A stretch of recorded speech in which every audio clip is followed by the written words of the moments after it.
The movie opens as a man named Ian drives all the way to a remote forest. Upon reaching the entrance, he checks his phone, which has several missed calls. Ian contemplates for a while, but eventually gathers his stuff and heads inside the jungle on foot. Turns out he's here on a solo hike, possibly to clear his mind. He slowly makes his way through the dense forest and occasionally stops to stare at things. We get to know that Ian's not a regular hiker, as he gets dead tired inside the first 10 minutes. Moreover, he's dressed in a sweater and jeans, which is a weird choice for such an occasion. Ian also didn't bring any protective socks, and now his feet are full of painful rashes. Despite this, he perseveres and continues on his journey. Upon reaching a bit further, Ian spots a hiker couple in the distance. They appear to be taking pictures and having a great time. This, surprisingly, makes him very anxious, and he decides to wait until they're gone. Turns out, Ian's a hardcore introvert who doesn't like the company of other people. When he gets tired of waiting, he takes a detour off the regular path and runs away before they can see him. If they see me, I'll scream. After a while, Ian decides to take a short snack break, but just as he sits down, he is startled by a fellow hiker named Nikki. This guy seems to be very chatty, and he bombards Ian with a lot of questions. The latter is too nervous to answer any of them, but Nikki is relentless. He keeps on blabbering about irrelevant stuff and makes cringy jokes. In the end, he proposes that they hike together until they reach the waterfall. Ian desperately tries to be left alone, but Nikki somehow convinces him against it. He also makes Ian go ahead so that he doesn't run away. Along the journey, Nikki continues talking, although he doesn't receive many answers. The only information he knows about Ian is his name and the fact that he used to own a business. After several hours of walking, a tired Ian says he wants to take a leak, but instead of letting him do it in a quiet place, Nikki simply turns to the other side. The two then continue their journey until they finally reach a cabin in the middle of the woods. They find the earlier couple, Monica and Austin, there, who are also heading to the waterfall. That night, Ian tries to cook some meat in the kitchen. When Nikki shows up, he becomes so anxious that he pulls out the meat from the stove, even though it's raw. He then tries to leave, but Nikki urges him to cook it properly. Ian complies and puts the meat back, but he is so distracted that he ends up burning the stove. Thankfully, Nikki and Monica jump to the rescue and put the fire out. In the aftermath of this incident, unembarrassed Ian grabs his stuff and quietly sneaks out of the cabin, but upon venturing a bit further, he spots something in the distance. This scares him shitless, so he immediately turns around and returns to the cabin. He then has a small chat with Austin, who appears to be more understanding and calm. In the morning, while Ian's having breakfast, Nikki approaches him for a quick chat. Despite what went down last night, he doesn't seem to be angry at all. Nikki reveals that he was the one who cleaned all the burnt dishes without any complaints. He then informs Ian that all four of them will be setting out on their hike together. Our anxious guy tries again to be left alone, but Nikki wins his trust by handing him a new pair of hiking socks. The group then departs from the cabin together, telling different stories and jokes. The only one who doesn't take part in the conversation is Ian, of course. When they sit for lunch later, Austin reveals that they saw a dead animal the previous day. It had been mutilated barbarically, so he's curious about what predator could do so. Nikki doesn't pay attention to it, but Ian is left deep in thought. The conversation then shifts to relationships, and Ian is asked whether he has a wife. He tries to evade the question, but the others coerce him for an answer. Eventually, Ian reveals that he had a wife, but they're now separated. Fed up with the interrogation, he then heads inside the woods to take a leak. But as he's about to do so, he spots scratch marks and blood on the trees. This once again scares the life out of him, so he promptly runs back to his group, likely pissing himself along the way. The four then continue on their journey and walk for several hours without interruption. At one point, a paranoid Ian feels like someone's following them. When he turns back, he spots something in the distance that freaks him out. He quickly summons the others and asks if they notice it as well. However, even after having a good look, they can't see anything. By this point in time, the group has become aware that Ian is socially awkward and problematic, but they don't want him to feel bad, so they simply claim that it was some random animal. Nikki even goes as far as saying that it's a goat, which has wandered off the city. Hours later, the group arrives at another camp. This time, they find two other backpacks inside, but no people around. Ian, as usual, becomes concerned about their whereabouts, but the others don't think much of it and start jamming with a guitar. Nikki is just the kind of guy to bust out Wonderwall. Later that night, Ian has trouble sleeping due to his anxiety. As he wanders around, Nikki approaches him for a conversation. He asks if Ian is alright, as he's been acting very weird throughout the journey. He urges him to open up, and the latter finally reveals that he has been feeling very low due to some personal issues. Nikki feels bad for him, so he hands him a sleeping pill, which Ian consumes right away. After Nikki departs, minutes, the weird guy starts roaming around the room. Curiosity gets the better of him, and he proceeds to inspect one of the abandoned backpacks. He finds a camera inside it, which he turns on without any hesitation. He then discovers two girls who are hiking through the forest and having a good time. But in one of the pictures, Ian notices a man creeping at them from a distance. When he zooms in, he's shocked to learn that the man is none other than Nikki. Ian tries to find out more, but he starts getting dizzy all of a sudden. This is when he suspects that Nikki handed him a drug instead of a sleeping pill. He tries to call for help, but soon loses consciousness and drops to the floor. When Ian wakes up in the morning, he finds himself sleeping peacefully. Turns out, Nikki covered him with a blanket so he wouldn't fall sick. But Ian is still suspicious of the talkative guy and proceeds to expose him. He brings out the camera and asserts that Nikki was stalking the two girls. Austin and Monica ask to see the picture, but the camera's battery seems to have run out. Despite this, Ian accuses Nikki of luring the girls to a silent place and murdering them. He also claims that he was drugged last night as he was getting close to finding out the truth. Upon hearing all of this, Nikki doesn't even try to defend himself. He's stunned that such accusations are being made against him. Even the other two are confused by what Ian's trying to say. Just then, the two hiker girls show up at the cabin, leaving Ian completely embarrassed and remorseful. The stalking was probably just foreplay with both girls. I told you this guy fucks.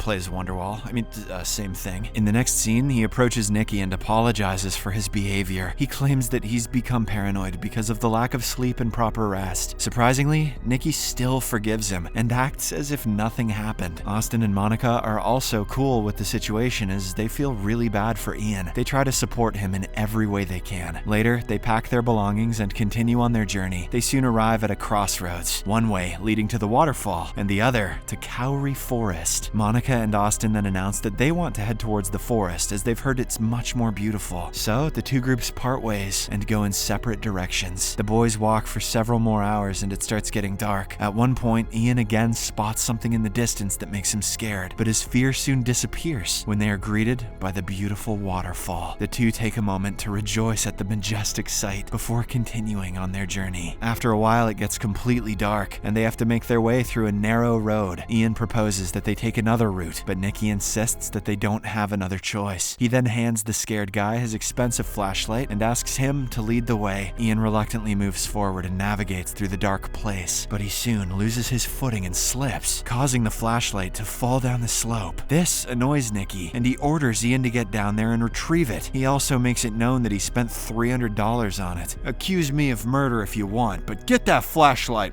bitch." Ian hesitantly complies and slides down the slope to get the flashlight, but at that moment, he notices a dark figure standing right next to him. Panicked, he turns away from there while screaming at the top of his lungs. Monica and Austin, who happen to be nearby, hear his cries and rush to him. Nikki also arrives there, and they look down to find what was chasing Ian. However, they once again don't see anything. Upon reaching the nearest cabin, Nikki, Austin, and Monica have a serious discussion. They are concerned for Ian and want to get him out of this jungle ASAP. Since the couple are on their honeymoon, Nikki graciously offers to escort him out. He is still willing to help the anxious, weird stranger, despite everything that has happened. The trio then approaches Ian and informs him of their decision. Surprisingly, he doesn't have any problem with it. The very next morning, Ian and Nikki set out on their journey towards the city. They walk for hours and hours until Nikki has to poop, so he goes to a corner. Ian then takes this moment of solitude to reflect on everything that's been going on, but while he's lost in his thoughts, he realizes that Nikki has still not returned. He calls out for him, but receives no response. Ian slowly heads in the direction where his friend has gone a while ago, but he soon comes across a horrific sight, which shocks him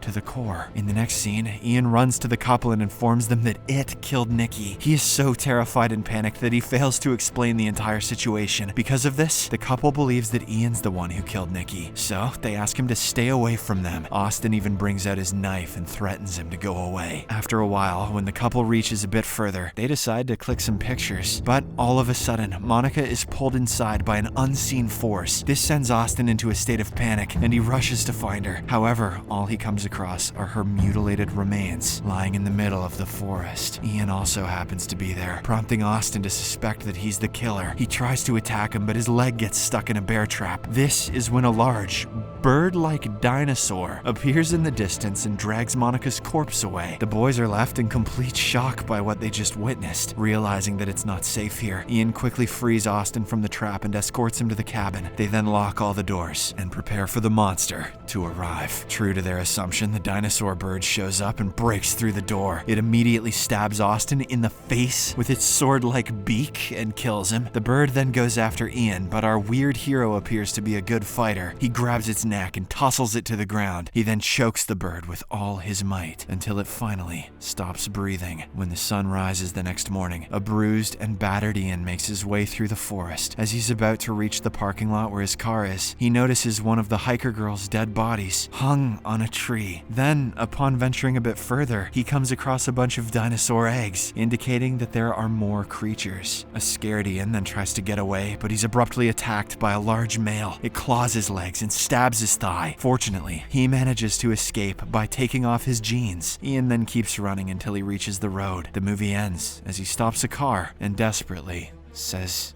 "Help me." Subscribe for more videos like this, turn on notifications, and leave a like to help the channel out. Thank you for watching.